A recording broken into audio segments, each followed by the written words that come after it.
What does it feel like when a man penetrates you? Can you explain it in a way where men can understand? Oh boy.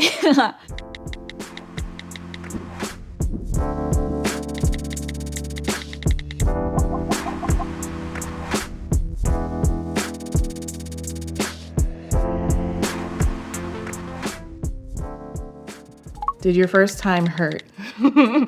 I do remember it being a pleasant experience, but it was painful. And I was sore for like days after. No, it didn't hurt at all, actually. He was really careful about it, and he made sure to ask me if it did hurt or not. Yeah. I wasn't used to having anything in my vagina. Like, I didn't even use tampons at the time. I didn't have bleeding, anything like that. It was like very great. We did it. It was done. We got burritos after. It was very enjoyable. I wish there was some sort of education on like more the emotional side, because after like my first, it took me so long to even like kiss anyone again, just because it felt very odd to me, because this was like something that had been reserved for one person for a very long time. And like I was trying to navigate like dating and relationships, and I felt like I couldn't have a normal relationship because any man coming on to me, even if that's what the setting was, even if it's something that I would have wanted to do, it just felt wrong to me. What does it feel like when a man penetrates you? Can you explain it in a way where men can understand? Oh boy. Oh, that's so weird. What is it? I'm gonna try my best. For a man, when you really have the urge to go to the bathroom, that feeling, that like relief, except for it's the reverse. You don't like feel it in one spot, it kind of like, you feel it. You know when you have to like, you put like a lid on something. It's like oddly satisfying when you put a lid on a jar of pickles. And so did I really just describe it as that? Do you ever worry your vagina doesn't look normal? Yes. I felt like I didn't have a normal vagina. Not anymore. I definitely did at one point, because then I would hear like this whole rhetoric about like roast beef or whatever, and I was like, my vagina kind of does look like roast beef, and I don't know why that's a problem. If you're on birth control, how does it affect your body?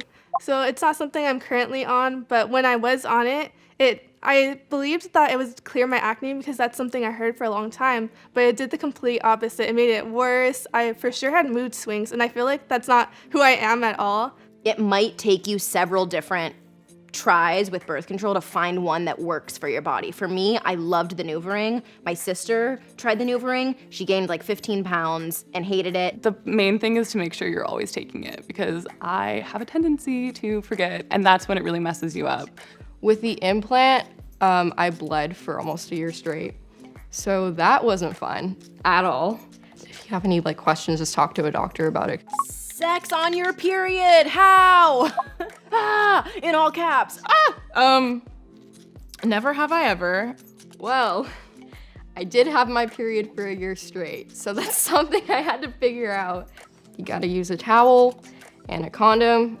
Honestly, it feels better because your hormones are so all over the place that it's kind of, it's not as bad as everyone thinks it is.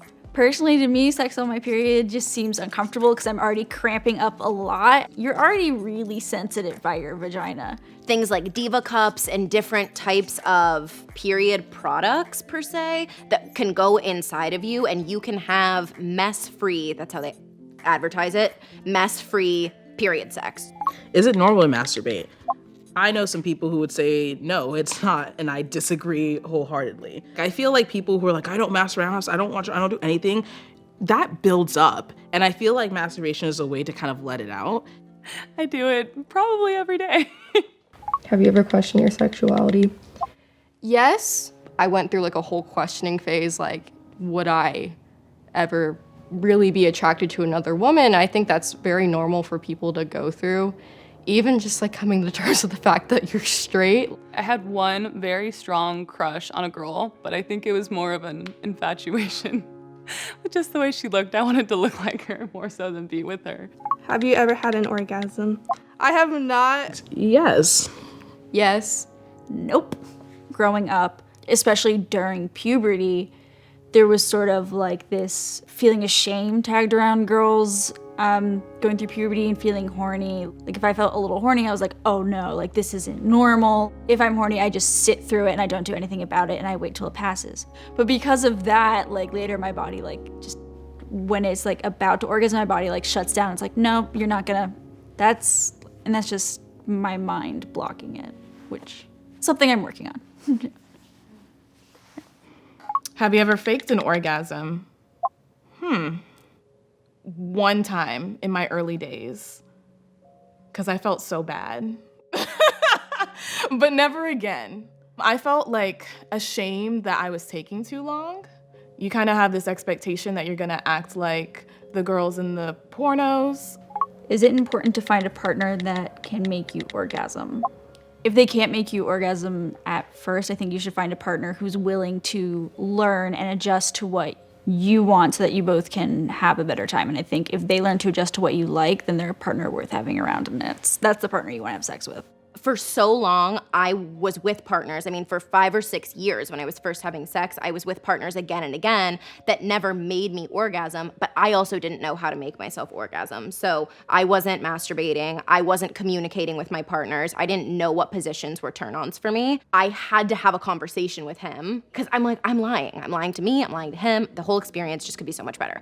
And so I remember he was laying in bed. We had the conversation and he was saying, he's like, oh my gosh, I'm so sorry. So it's not necessarily important for me to be with a partner that makes me orgasm, but it is important for me to be with a partner that prioritizes my pleasure. Do you feel like you mostly just accommodate men and what they want during sex? I definitely get like nervous in the sense of like, am I performing well? Am I doing a good job? At first, yes. As I started to be with more people, I started to realize, I started to ask, well, what do you want me to do? What do you like? And I was like, what do I like? I don't know. What do you consider assault or rape? I think I may have been, but I don't exactly know.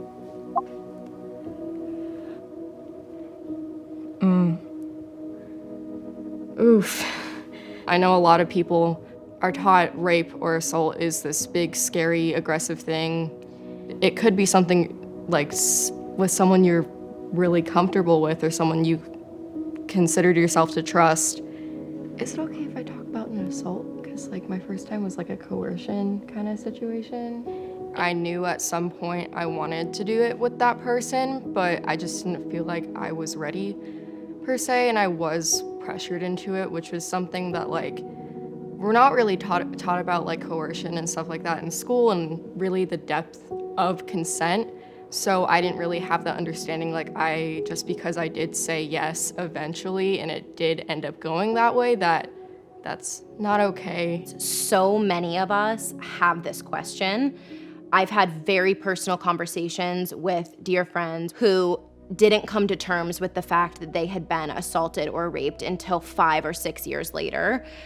If you can afford, or if your insurance covers it, get some professional advice and guidance on this, because this is a question that really needs to be talked about more.